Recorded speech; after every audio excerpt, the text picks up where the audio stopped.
The video that you saw was prepared and edited by Jon Fleischman. Jon Fleischman was a good friend of Andrew Breitbart. They were friends in the same business, and Jon actually spoke to him the day that he passed away. So I want to invite Jon up here to present the Bill Rusher Award for Andrew Breitbart. Thank you very much. I know it's been a long evening, and as I've heard variations of the theme, I'm the only person standing between you and either your homes or the hotel bar. That having been said, this is a solemn opportunity to talk about someone who was a friend, a personal friend to many people here, and certainly an inspirational leader to all of us here. And 43 years old is certainly far too young for someone to be taken from this earth. His wife, Susie, and 3 young children left behind. I was a friend to Andrew for several years. Probably had about 30 Dodger games under the belt. That was a hobby and a passion that we both shared. Although I should add, for all the Angels fan here, he was truly passionate about the game. So he would just be happy enough to sit at Angel Stadium watching any baseball game as he would at Dodger Stadium. Although he would vote for the Dodgers over the Angels. He was a fellow American, but he was also a Lincoln Fellow. Andrew and I went through the Claremont Institute's Lincoln Fellowship program together. Like Andrew would do with everything he did, he pushed the envelope.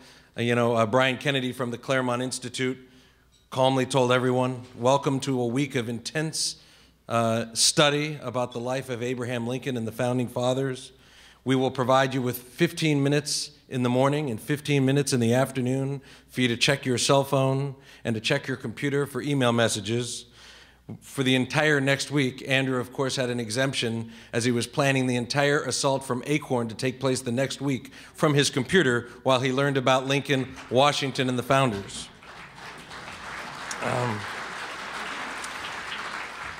Scott Lowenhorst, who's here, who is our incoming party executive director, and I had an opportunity just a few weeks before Andrew passed. I was on a panel with him at USC, and then afterwards, Andrew announced that he wanted to go get real barbecue food from South Central Los Angeles. So Scott and I went with him to Phillips Barbecue. I couldn't find it again if you asked me to.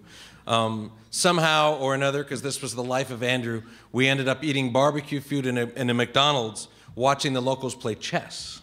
So that's a true story. And then, as Scott mentioned, I did talk to him on the day that he passed, and we talked about a couple of things, but for those who knew Andrew, he was very into his music. He had a lot of very specific tastes. He was very unhappy about having to see the Monkees on TV because Davy Jones had just passed away, and so that was kind of our conversation. Andrew's an amazing guy. He will be missed for what he has done. But somebody's here, frankly, who probably knew Andrew better than anybody. Larry Solov, who I'll have come up here in just a moment. The William A. Rusher Award, which was created by our esteemed former chairman, Tom Fuentes, was created for excellence in the field of journalism. Its past recipients include Harold Johnson, who used to work at the Orange County Register, Hugh Hewitt, who we all know as a radio personality. At the time that he won the award, he was running the PBS Life and Times program. Michael Ramirez, the esteemed editorial cartoonist who you can now see at ibdeditorials.com, like every day. John Gizzi, who is the political editor at Human Events. Sir Eldon Griffiths, a longtime friend of this party and a former member of Parliament, gifted with the pen. Steve Greenhut, a former editorial writer with the Orange County Register, who is today with the Franklin Center for Journalism.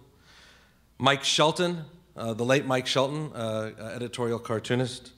And John Kupal of the Howard Jarvis Taxpayers Association. This award is not given every year. This award is given when merit warrants its being given. And I can think of nobody more meritoriously being given this award, unfortunately, for the first time and hopefully the last time posthumously, than Andrew Breitbart. Larry Solov is he's the president and chief executive officer, that sounds really fancy, Larry, of the Breitbart News Service. But more significantly, and maybe Larry, you can start making your way up here. Larry was Andrew's best friend from a very, very young age. Oh, he's right here. From a very, very young age. And if I don't know where Chairman Ball went. Where are you, Scott? It's underneath right there. You're not going to, come up here. You got to help present the award. Actually, you could present the award.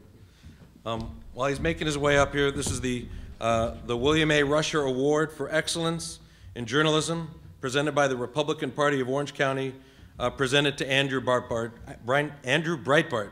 2012. So, Larry, thank you for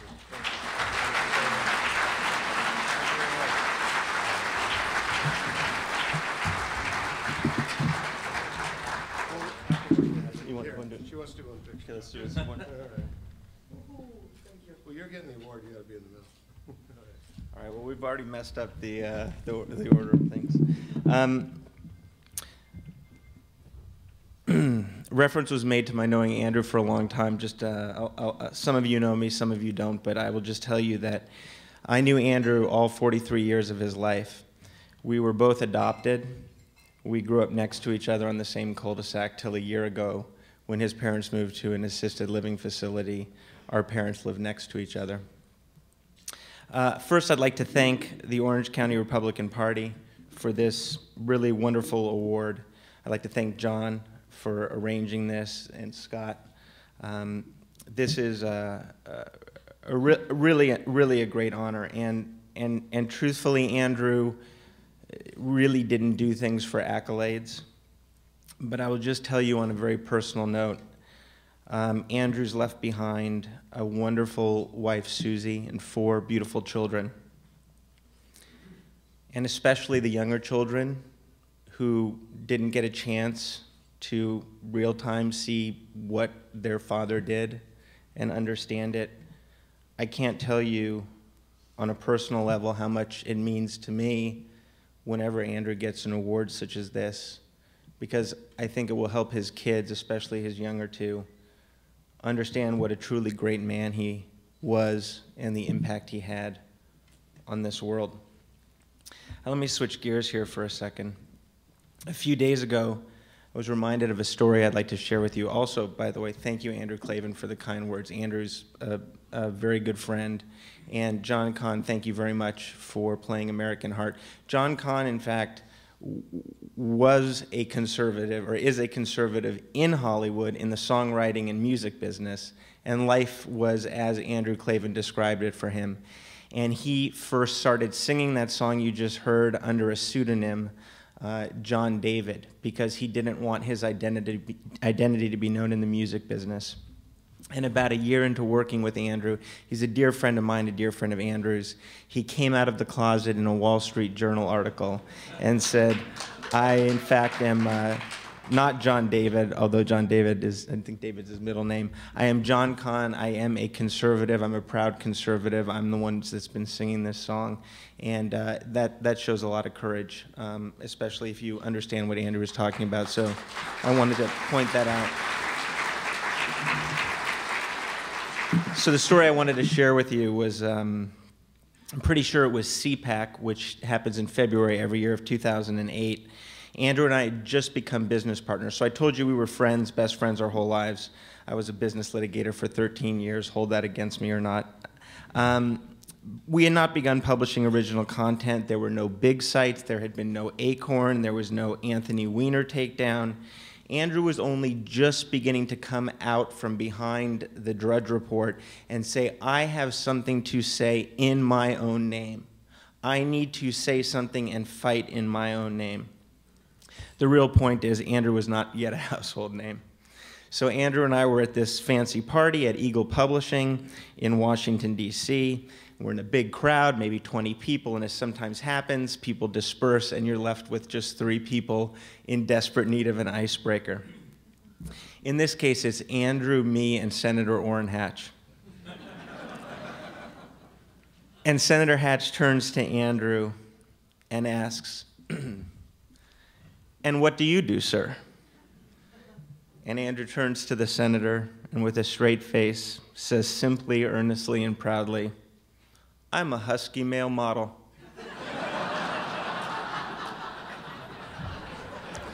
And Orrin Hatch looks at Andrew for, it was probably 5 seconds, it felt like about 30, just sizing up this guy that just said this thing. with a total straight face, total deadpan, and says in return, "It's a free country."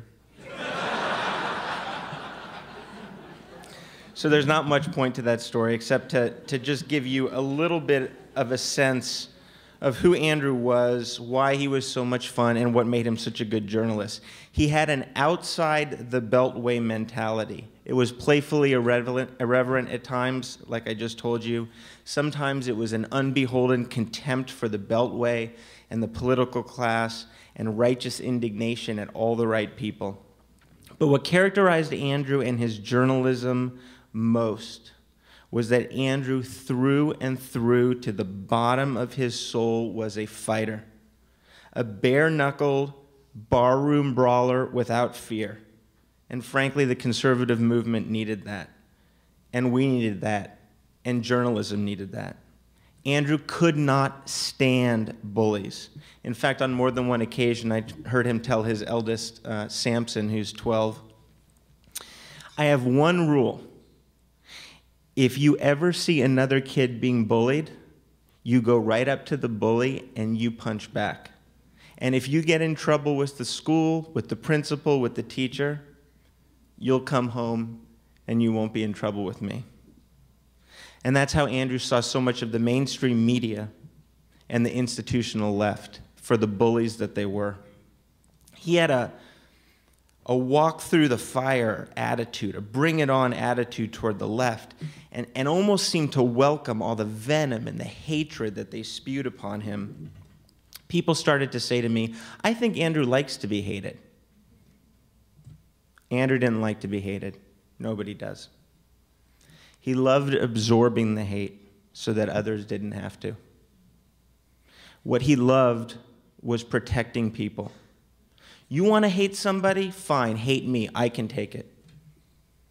Now, I loved him like a brother, as you might imagine, and therefore I took the hate directed at him very personally. And he'd sit me down on countless occasions and say something to the effect of, "Larry, you don't understand.